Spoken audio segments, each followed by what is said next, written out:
L'ensemble le plus parfait est l'orchestre de l'Opéra du Roi de Pologne à Dresde, dirigé par l'illustre Hasse.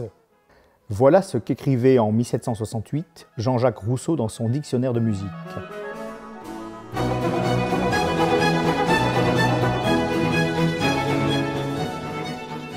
L'histoire que nous allons vous raconter est celle d'un orchestre qui fut considéré au temps de Bach comme le modèle absolu de discipline, de virtuosité, de flamboyance. Une étoile autour de laquelle gravitaient les plus grands compositeurs qui, depuis leurs pays respectifs, dédiaient leurs œuvres à cette phalange admirée. Quel plus bel emblème européen aujourd'hui que cet orchestre aux mille feux qui comptait à son répertoire Lully, Campra, Rebel, Handel, Zelenka, Vivaldi, Tartini, Locatelli, Corelli, Pisendel, Telemann, Quantz, Fasch ou Hasse.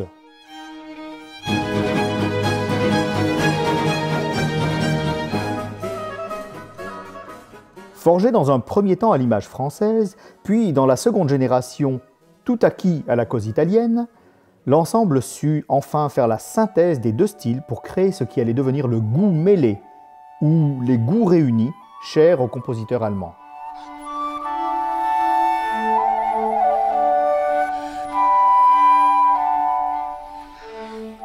Il existe un concerto d'Antonio Vivaldi, un concerto a molti strumenti, sur lequel on trouve une dédicace per l'Orchestra di Dresda. Et cette dédicace, c'est un peu l'emblème, l'étendard sous lequel nous avons décidé d'explorer ce répertoire fascinant pour la cour de Dresde au cours de nombreux concerts, mais aussi de tout un projet discographique pour le label Aparté.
Auguste Lefort était féru de chasse, et notamment pour ses parties de chasse au château de Moritzburg. Il aimait entendre de la musique, et notamment le son des cors de chasse. Et en 1710, deux cornistes ont été engagés, Zahm et Fischer, et on peut dire vraiment que le son du cor est très emblématique de la musique d'apparat de l'orchestre de Dresde, et Heinichen notamment, mais aussi Zelenka, Fasch ont fait un usage incroyable, un usage d'une virtuosité très spéciale des chors, comme vous avez pu l'entendre dans cette ouverture de Diana sull'Elba, et bien évidemment Diane la chasseresse au son des chors, un usage d'une virtuosité absolument inouïe.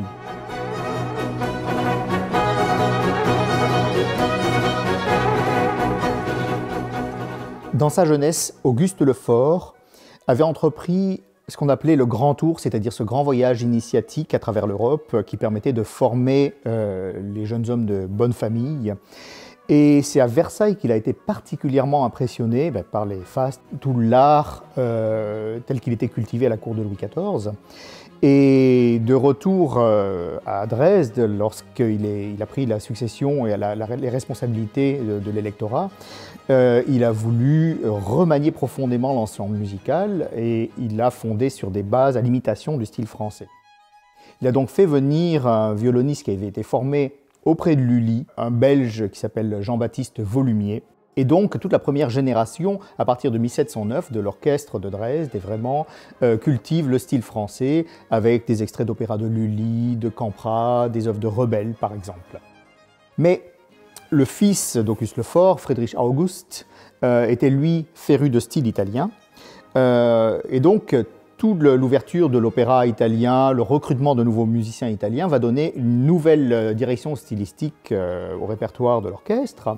Et c'est là qu'un musicien allemand, un violoniste qui était le second de Volumier, Pisendel, qui avait été formé avec Torelli, eh bien, ce violoniste-là était lui plus apte à guider l'orchestre dans le style italien qu'il connaissait mieux. D'ailleurs, Pisendel avait aussi fait des voyages à Venise, avait travaillé avec Vivaldi, avec qui il s'était lié d'une profonde amitié, ce qui explique d'ailleurs le corpus extraordinaire d'œuvres de Vivaldi qui sont conservées aujourd'hui à Dresde et que Vivaldi a probablement écrit spécialement pour Dresde, comme on l'a vu avec le concerto per l'orchestra di Dresde.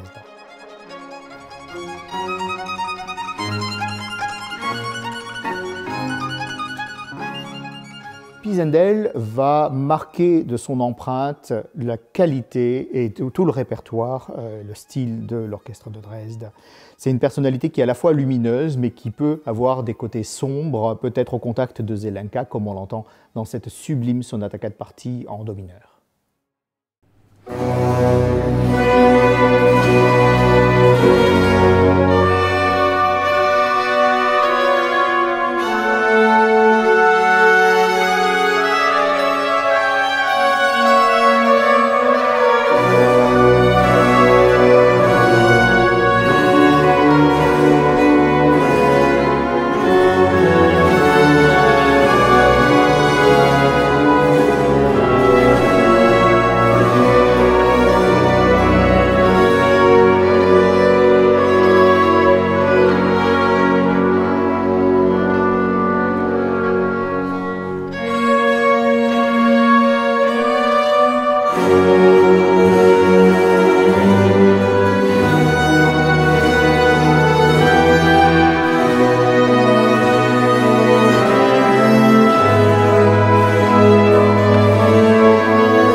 Pisendel, le concertmaster, c'est-à-dire en fait le chef de l'orchestre, le premier violon de l'orchestre, était quelqu'un de très très exigeant. Et là, on a un exemple fascinant de son travail sur un concerto de Vivaldi. Donc on sait que Vivaldi et Pisendel étaient très amis. Vivaldi a dédié de nombreux concertos à Pisendel qu'il a envoyés à Dresde depuis Venise. Et dans le mouvement lent, le Largo, on a un exemple fascinant du travail sur l'ornementation, puisque dans les solos de violon, c'est la ligne supérieure qui est là, on peut voir que des petites notes, des pattes de mouche qui sont insérées, là voilà des ornements que parfois on dirait des tout petits points, on remarque à peine que ce sont des notes, les ornements notés par Pisendel qui sont premier niveau d'ornementation. Et puis dans un deuxième temps, il a développé ces ornements, donc il a pris la portée qui était tout en bas, qui était restée libre, c'est celle de la basse qui ne joue pas pendant les solos. Et il a donc réécrit des ornements plus élaborés. Et puis finalement, était-il insatisfait? Voulait-il aller plus loin? Avait-il besoin de plus de place? Sur une page vierge, il développe des idées. Bon, là, pour le coup, il semblait vraiment vouloir aller plus loin. Donc, il prend une autre page. Et je pense qu'il y a ici 2 ou 3 versions des ornements de tout le solo du mouvement lent. Ce qui est assez difficile à déchiffrer, même à reconnaître parfois. Mais on voit à quel point il était un interprète exigeant, mais surtout à quel point il pouvait oser s'éloigner de la partition originale et d'aller vraiment à des lieux de ce que le compositeur avait pu imaginer, qui offre à l'interprète une possibilité de développer son imaginaire et de s'approprier littéralement la partition.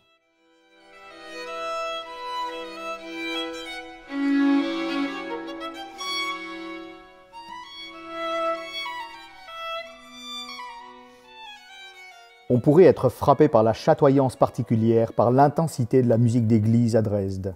Cela s'explique en grande partie par la fermeture de l'opéra. À la suite d'un esclandre, en 1720, une violente dispute éclate entre les chanteurs italiens, Senesino en particulier, et le maître de chapelle Heinichen, qui se fait insulter. L'affront se solde par la fermeture de l'opéra et le départ des chanteurs, pour Londres. En réalité, l'ombre de Handel plane sans doute sur ce qui ressemble furieusement à une cabale, avec promesse d'engagement sur la scène londonienne à la clé.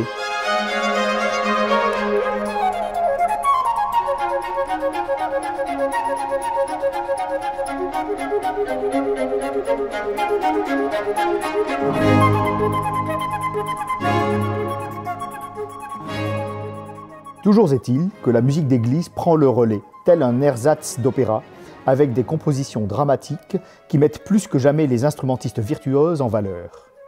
La messe en si mineur de Bach, dans sa première version dédiée au prince électeur de Dresde, en est un parfait exemple. Il n'a pas failli à l'obligation d'honorer chacun des solistes de l'orchestre, solo de violon, de flûte, de hautbois d'amour, de cor, de basson.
Même si le protestantisme reste la religion du peuple, l'Église catholique concentrera l'essentiel du répertoire musical.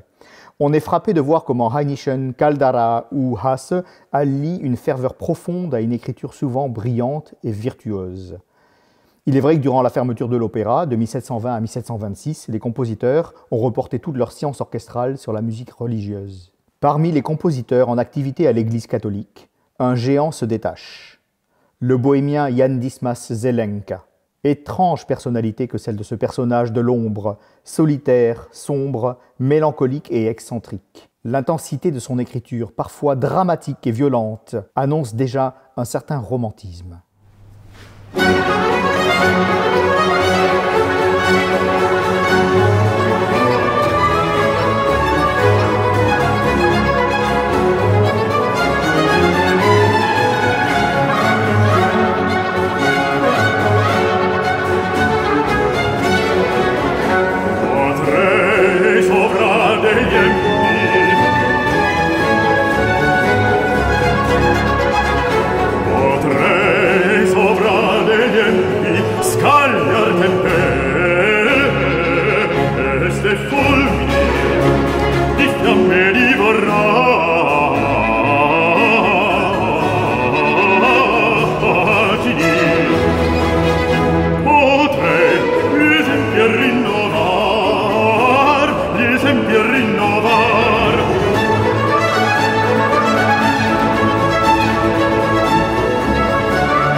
queste follie che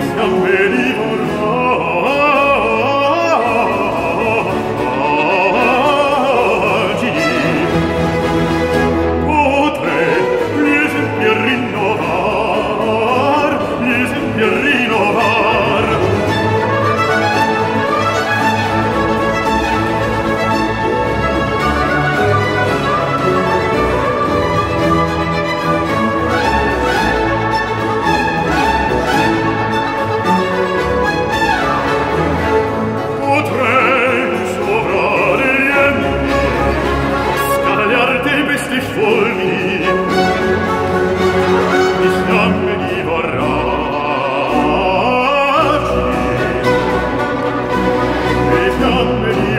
potrei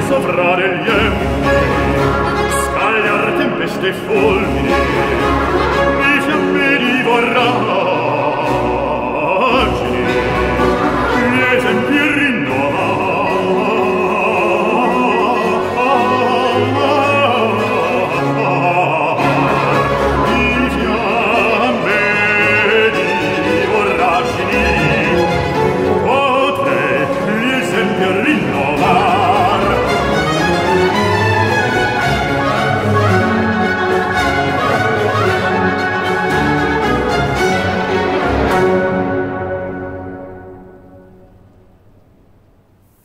Lorsque je lis les manuscrits de Zelenka, j'ai une émotion qui est presque aussi grande que si c'était la musique de Bach lui-même que j'avais entre les mains. J'ai l'impression de sentir la puissance de sa création qui sort de la partition. D'abord, on le sent dans son écriture. Elle est fiévreuse, elle est minutieuse. Il y a 1 milliard d'indications. Il est très très clair sur ce qu'il veut. Il y a des indications de nuances sur quasiment toutes les notes d'articulation.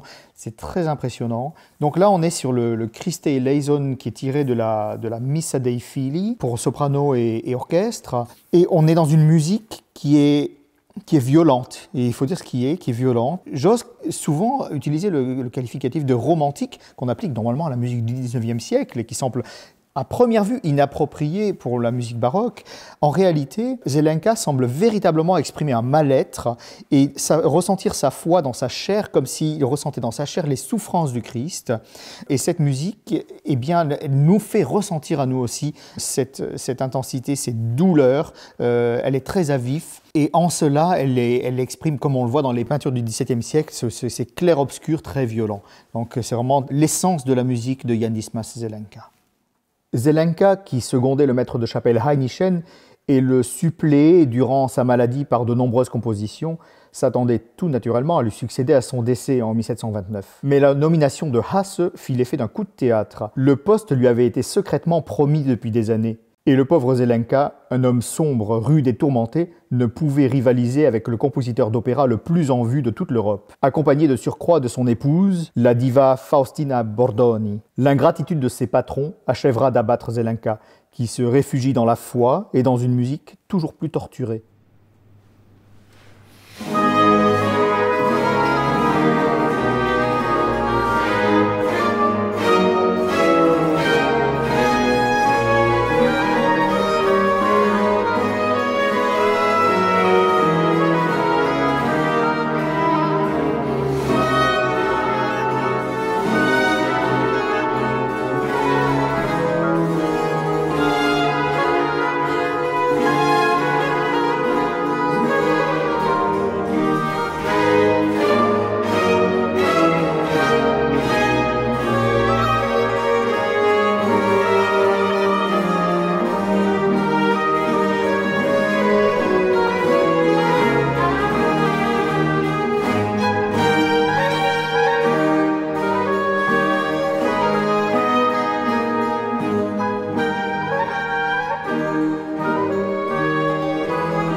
Après le décès d'Auguste Lefort et la succession royale, l'opéra reprend tout son essor. Mais peu à peu, l'orchestre perd de son prestige pour ne devenir, comme le déplore Pisendel, qu'un simple orchestre d'opéra. Les compositions instrumentales attestent pourtant du niveau exceptionnel de l'ensemble.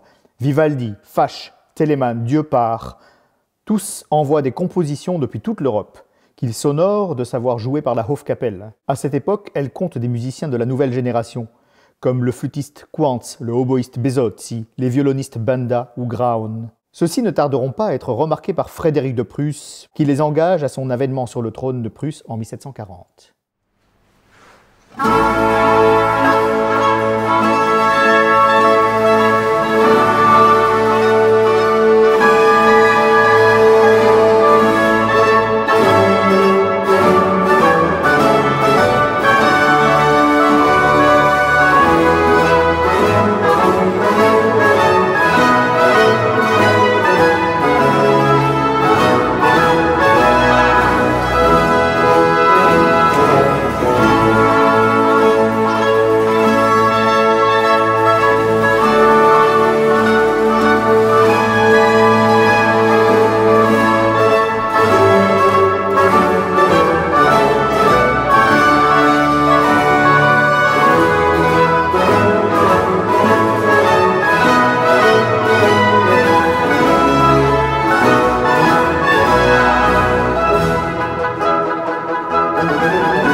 Là, je suis au travail sur un concertino de Hainichen qui en fait est très particulier parce que ce n'est pas un concerto isolé.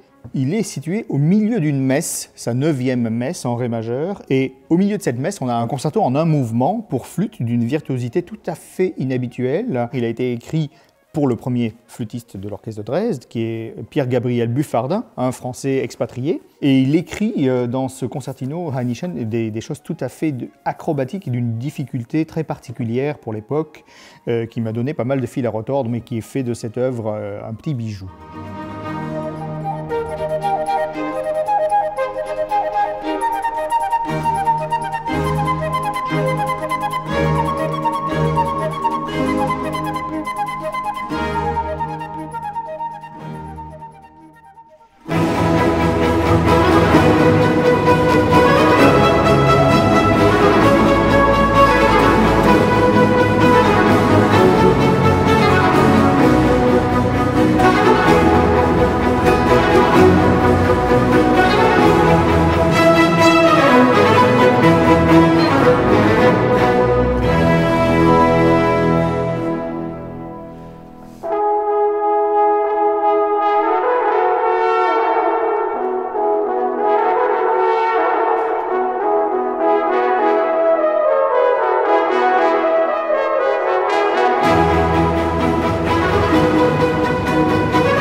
Ce qui m'a frappé en consultant les manuscrits à la bibliothèque de Dresde, c'est la force émotionnelle qui s'en dégageait. Lorsqu'on pense à de la musique baroque, on pense souvent à de la musique décorative, la musique pour les soupers du roi, la musique de table, la musique d'apparat, la musique de circonstance. Et ces idées reçues volent en éclats. On reçoit de plein fouet l'exubérance de la musique de Vivaldi, la chatoyance de la musique de Heinichen, la profondeur de Pisendel, les harmonies déchirées de Zelenka. Ce que je découvre, et ce que vous découvrirez dans la musique de Dresde vers 1730, une musique ensorcelante, une musique que je qualifierais volontiers de déjà romantique.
Terrible ironie de l'histoire. Frédéric le Grand, roi de Prusse, un mélomane averti, un flûtiste passionné, qui admirait tant l'orchestre de Dresde. Il allait bientôt être l'artisan de sa destruction. La première action militaire de la guerre de 7 ans fut l'invasion surprise de la Saxe par l'armée prussienne. Dresde est occupée. En 1760, un bombardement destructeur transforme la capitale de Saxe et ses monuments en un monceau de ruines. Le plus bel orchestre du monde n'existe plus. Ses musiciens se sont dispersés pour se mettre à l'abri. Bien rares sont ceux qui reviendront une fois la paix rétablie. La Saxe est ruinée et la priorité n'est plus à la musique. La Hofkapelle mettra plusieurs générations à retrouver son prestige d'antan.